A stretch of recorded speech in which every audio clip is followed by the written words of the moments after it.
इस वीडियो में हम षष्ठः पाठः माने कि छठा पाठ समुद्र तटः, समुद्र का तट, ये पढ़ने जा रहे हैं।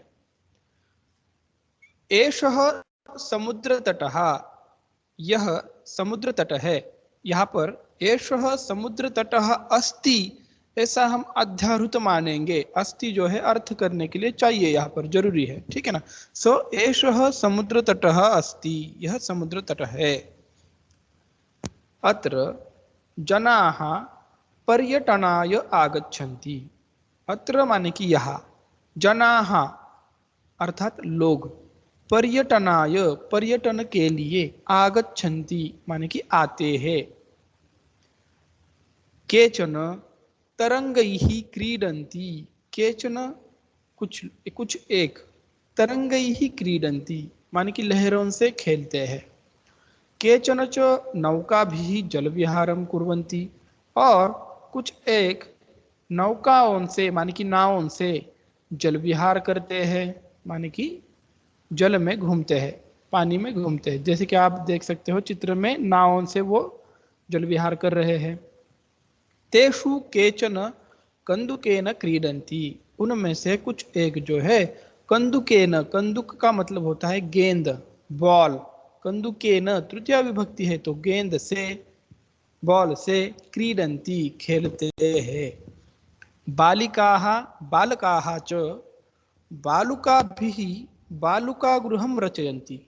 बालिकाः माने कि लड़कियां, बच्चियां, बालकाः च और बालक, बालुकाभिः माने कि बालू से, रेत से, बालुकागृहं रेत का घर, बालू का घर, रचयन्ति बनाते हैं। मध्ये मध्ये तरंगाः बालुकागृहं प्रवाहयन्ति। मध्य मध्य माने कि बीच बीच में, जब वो बना रहे हैं तब बीच बीच में। तरंगाः माने कि लहरें, समुद्र की लहरें, आप चित्र में देख सकते हो उसको। बालुकागृहं प्रवाहयन्ति, उस बालू के माने कि रेत के घर को, प्रवाहयन्ति अपने साथ बहा लेती है। एषा क्रीडा प्रचलति एव, और ये क्रीड़ा चलते ही रहती है। प्रचलति माने कि चलते ही कम, एव का मतलब होता है ही, क्रीड़ा का मतलब होता है खेल, और ये खेल हमेशा चलता रहता है, ऐसा आप बोल सकते हो। समुद्र तटाः न केवलम पर्यटन स्थानानि, समुद्र के तट जो है न केवल पर्यटन स्थान है। यहाँ सिर्फ पर्यटन के लिए लोग नहीं आते, सिर्फ घूमने के लिए नहीं आते हैं लोग। तो क्या है, अत्र यहाँ मत्स्य जीविनः माने कि मछुआरे, मत्स्य माने कि मछली या तो मछलियाँ, तो उसके ऊपर जिनकी जीविका है उनको मत्स्य जीविनः कहते हैं। मत्स्य जीविनः माने कि मछुआरे। अपि माने कि भी, स्वजीविकाम चालयति, खुद की जीविका को चलाते हैं। तो यहाँ पर वो खुद का उदर निर्वाह चलाते हैं, ठीक है। अस्माकं देशे बहवः समुद्र तटाः सन्ति। अस्माकं हमारे, देशे देश में, बहवः बहुत सारे, समुद्र तटाः सन्ति समुद्र के तट है। एतेषु इनमें मुंबई, गोवा, कोच्चि, कन्याकुमारी, विशाखापत्तनम, पुरी तटाः अतीव प्रसिद्धाः सन्ति। इनमें मुंबई का, गोवा का, कोच्चि का, कन्याकुमारी का, विशाखापत्तनम का और पुरी का माने कि जगन्नाथपुरी का, ये जो तट है, ये तट अतीव प्रसिद्धाः सन्ति, ये बहुत प्रसिद्ध तट है, समुद्र के किनारे है। बीचेस आप बोल सकते हो, ये सारे बीच बहुत प्रसिद्ध है। गोवा तटः विदेशी पर्यटकेभ्यः समधिकं रोचते, और गोवा का जो समुद्र तट है, गोवा का जो बीच है, वो विदेशी पर्यटकेभ्यः, विदेशी पर्यटकों को, फॉरेनर्स के लिए, समधिकम रोचते, इनमें सबसे ज्यादा प्रसिद्ध है, उनको पसंद आता है। रोचते का मतलब पसंद आता है। विशाखापत्तनम तटः वैदेशिक व्यापाराय प्रसिद्धा। विशाखापत्तनम का जो तट है, समुद्र किनारा है, वह वैदेशिक व्यापाराय, विदेशियों के साथ व्यापार के लिए प्रसिद्ध है। कोच्चि तटः नारिकेल फलेभ्यः ज्ञायते। कोच्चि का जो तट है, समुद्र किनारा है, नारिकेल फलेभ्य, नारियल के फलों से जाना जाता है। ज्ञायते मतलब जाना जाता है। मुंबई नगरस्य जुहू तटे सर्वे जनाः स्वैरं विहरन्ति। मुंबई नगर के जुहू तट पर सर्वे जनाः माने कि सारे लोग स्वैरम विहरन्ति, स्वैर ऐसे विहार करते हैं यानी कि घूमने आते हैं। चेन्नई नगरस्य मेरिना तटः देशस्य सागर तटेषु दीर्घतमः, और चेन्नई नगर का मेरिना नाम का जो समुद्र का तट है वह देशस्य माने कि देश के समुद्र तटेषु समुद्र तटों में दीर्घतमः माने कि सबसे लंबा है। ठीक है, नेक्स्ट। भारतस्य तिसृषु दिशासु समुद्र तटाः सन्ति। भारत के तीनों भी दिशाओं में समुद्र तट है, बहुत सारे माने कि 3 दिशाओं में 3 समुद्र तट है, इसलिए तिसृषु दिशासु समुद्र तटाः बहुवचन है, समुद्र के तट है। अस्माद् एव कारणात्, इसी कारण से। भारत देश प्रायद्वीप इति कथ्यते, भारत देश जो है प्रायद्वीप ऐसा उसको कहा जाता है। द्वीप उसे कहते हैं जिसके चारों ओर से समुद्र है और बीच में जो है उसको द्वीप कहते हैं, लेकिन तीनों दिशाओं से होने के कारण समुद्र एक दिशा से नहीं है। ठीक है, इसीलिए उसको प्रायद्वीप कहा है, माने कि लगभग द्वीप के समान है ऐसा कहना है। पूर्व दिशायाम बंगोपसागर, पूर्व दिशा में बंगाल का उपसागर है, बंगोपसागर लिखा है। दक्षिण दिशायाम हिंद महासागर, दक्षिण दिशा में हिंद महासागर है। पश्चिम दिशायाम च अरब सागर अस्ति, और पश्चिम दिशा में अरब सागर है। एतेषां त्रयाणाम् अपि सागराणां संगमः कन्याकुमारी तटे भवति, इन तीनों भी सागरों का संगम कन्याकुमारी तट पर होता है। एतेषां इन, त्रयाणाम तीनों, अपि भी, सागराणां सागरों का, संगमः संगम, कन्याकुमारी तटे कन्याकुमारी तट पर, भवति होता है, ऐसा हम अर्थ करते हैं। अत्र पूर्णिमायां चंद्रोदयः सूर्यास्तं च युगपद एव द्रष्टुम शक्यते। अत्र माने कि यहाँ पर मतलब कन्याकुमारी तट पर। पूर्णिमायां, पूर्णिमा पर, पूर्णिमा के दिवस पर या तो रात को बोलो आप। चंद्रोदयः, चंद्र का उदय। सूर्यास्तम च, और सूर्य का अस्त। च का मतलब और, तो चंद्रोदय और सूर्यास्त युगपद एव एक साथ ही द्रष्टुम शक्यते देख सकते हैं। ठीक है, यहाँ पर ये पाठ पूरा हुआ। अभी इसके क्वेश्चन आंसर हम डिस्कस करेंगे। तो सबसे पहले है उच्चारणम कुरुत, उच्चारण कीजिए। तो तरंगैहि, पहला शब्द है तरंगैहि। संगमः, दूसरा शब्द है संगमः। इन दोनों जगह पर आप देखोगे ड लिखकर उसके पेट में डॉट दिया है, वो संस्कृत में उसको न लेटर बोलते हैं। उसका प्रोनाउंसिएशन अनुस्वार के सिमिलर आप कर सकते हो। तरंगैहि, संगमः, 2 हो गए। प्रायद्वीपः, तीसरा शब्द। मत्स्य जीविनः, तिसृषु। बंगोपसागरः, विदेशी पर्यटकेभ्यः वैदेशिक व्यापाराय। चंद्रोदयः, ये उच्चारणम कुरुत, ये क्वेश्चन हमने देख लिया। अभी अधोलिखितानाम प्रश्नानाम उत्तरम लिखत, अधोलिखित प्रश्नों के उत्तर लिखिए। इसको हम देखते हैं। जनाः काभिः जल विहारम कुर्वन्ति, जनाः माने कि लोग, काभिः किससे, किन से, जल विहारम कुर्वन्ति जल विहार करते हैं। उत्तर है जनाः नौका भी जल विहारम कुर्वन्ति, लोग जो है नौकाओं से, नावों से जल विहार करते हैं। भारतस्य दीर्घतमः समुद्र तटः कः, भारत का सबसे लंबा, दीर्घतमः का मतलब सबसे लंबा, समुद्र तटः कः, समुद्र तट कौन सा है। उत्तरम चेन्नई नगरस्य मेरिना तटः भारतस्य दीर्घतमः समुद्र तटः अस्ति। चेन्नई नगर का मेरिना तट जो है भारतस्य माने कि भारत का दीर्घतम समुद्र तट है, दीर्घतम समुद्र का सबसे लंबा समुद्र का किनारा है। जनाः कुत्र स्वैरम विहरन्ति, लोग कहाँ स्वैर विहार करते हैं। उत्तर जनाः मुंबई नगरस्य जुहू तटे स्वैरम विहरन्ति, लोग जो है मुंबई नगर के जुहू तट पर स्वैर विहार करते हैं। इसका उत्तर होगा। बालकाः बालुका भी किम रचयन्ति, बालक जो है बालुका से माने कि रेत से, किम रचयन्ति क्या बनाते हैं।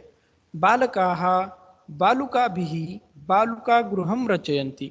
बालक जो है रेत से, बालू से बालुका का गृह मान की रेत का घर, मिट्टी का घर बना रहे हैं।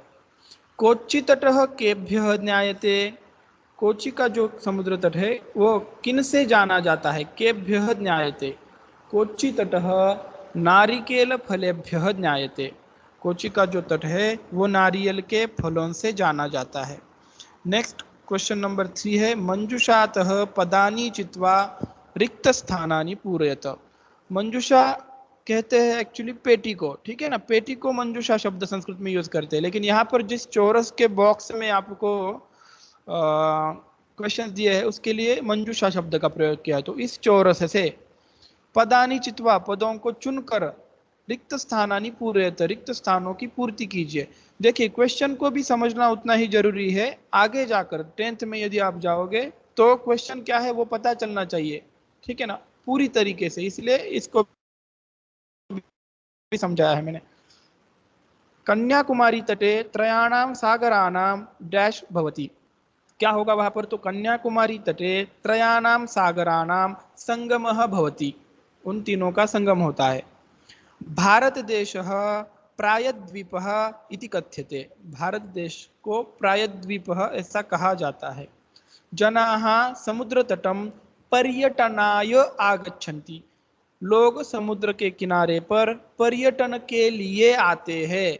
पर्यटनाय, पर्यटन शब्द की चतुर्थी विभक्ति यूज की है, जैसे कि बालकाय, ऐसा आप चतुर्थी एकवचन बोलते हो तो पर्यटनाय मतलब पर्यटन के लिए। बालेभ्यः क्रीडा रोचते। बालकों को क्रीडा माने कि खेल, रोचते माने कि पसंद है। आगे है, भारतस्य पूर्व दिशायां बंगोपसागरः अस्ति। भारत के पूर्व दिशा में बंगाल का उपसागर है। यहाँ पर है यथा योग्यम योजयत, यथा योग्य योजना कीजिए। समुद्र तटः माने कि समुद्र का किनारा। क्रीडनकम माने कि खिलौना। दुग्धम का मतलब होता है दूध। दीपकः का मतलब होता है दिया, दीपक भी बोल सकते हैं आप हिंदी में। विद्या, क्लियर है, विद्या का मतलब सभी को पता है। अभी सामने जो दिए हैं सारे रूप चतुर्थी विभक्ति में दिए हैं, जैसे कि मैंने पर्यटनाय के लिए आपको समझाया था, पर्यटनाय मतलब पर्यटन के लिए। उसी प्रकार ज्ञानाय मतलब ज्ञान के लिए, पोषणाय मतलब पोषण के लिए, प्रकाशाय का मतलब होता है प्रकाश के लिए, पर्यटनाय घूमने के लिए, पर्यटन के लिए, और खेलनाय खेलने के लिए। तो ये लेफ्ट हैंड साइड में जो चीजें दी है वो किसके लिए है? वो राइट हैंड साइड में बताया है चतुर्थी विभक्ति से। तो इसमें आपको चतुर्थी विभक्ति का अभ्यास कराया गया है। तो समुद्र तटः किसके लिए होगा? समुद्र तटः पर्यटनाय, समुद्र तट होगा घूमने के लिए। क्रीडनकम खेलनाय, खिलौना खेलने के लिए। दुग्धम पोषणाय, दूध होगा पोषण के लिए। दीपकः प्रकाशाय, दिया होगा प्रकाश के लिए। विद्या ज्ञानाय, और विद्या होगी ज्ञान के लिए। नेक्स्ट क्वेश्चन है, तृतीय विभक्ति प्रयोगेन रिक्त स्थानानि पूरयत। तृतीय विभक्ति का प्रयोग करके रिक्त स्थानों की पूर्ति कीजिए। तो व्योमः मित्रेण सह गच्छति, नाम दिया है व्योम जो है मित्र के साथ जाता है। मित्रेण सह, मित्र के साथ, गच्छति जाता है। अभी मित्र शब्द की यहाँ पर तृतीय एक वचन किया है मित्र शब्द का।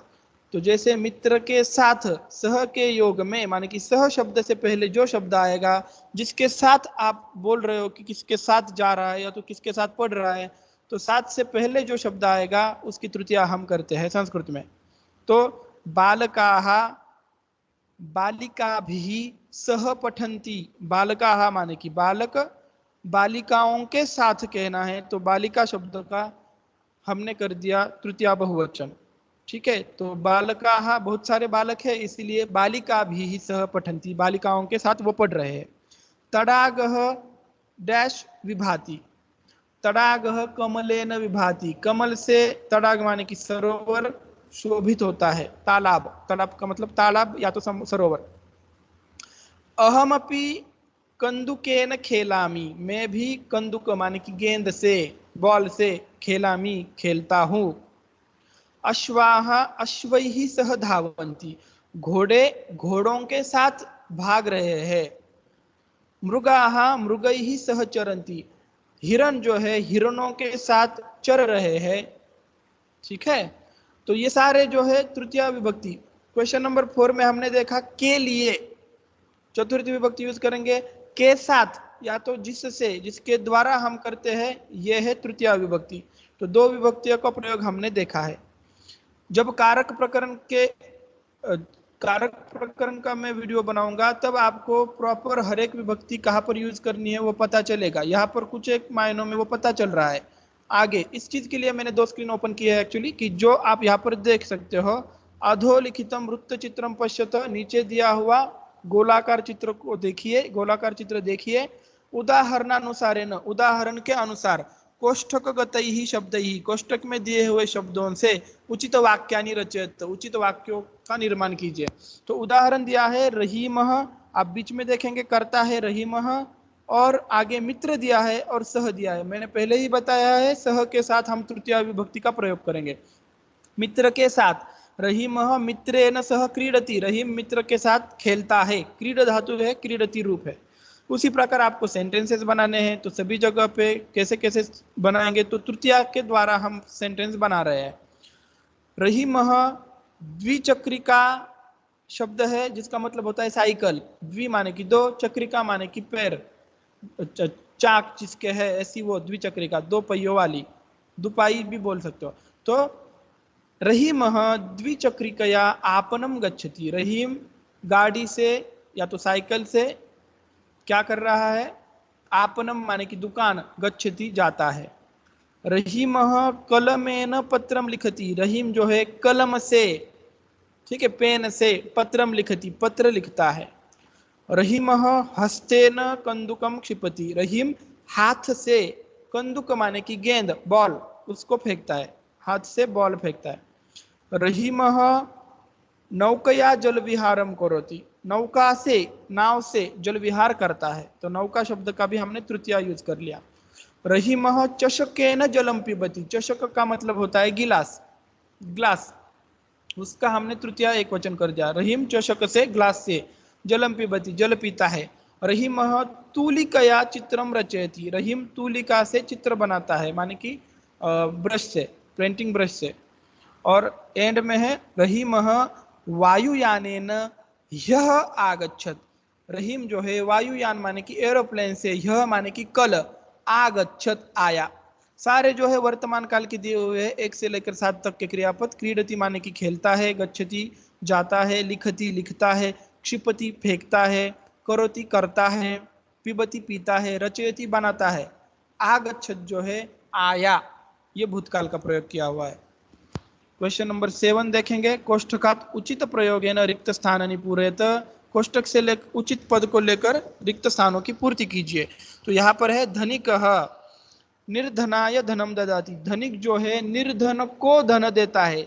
दा धातु के योग में चतुर्थी का प्रयोग किया हुआ है। किसी को देने की कुछ बात है तो उसकी चतुर्थी करेंगे, और देने की क्रिया जिसके लिए हो रही है, यहाँ पर निर्धन के लिए देने की क्रिया हो रही है, इसलिए इसका चतुर्थी है। बालः पठनाय विद्यालयम गच्छति, पढ़ने के लिए बालक जो है विद्यालय जा रहा है।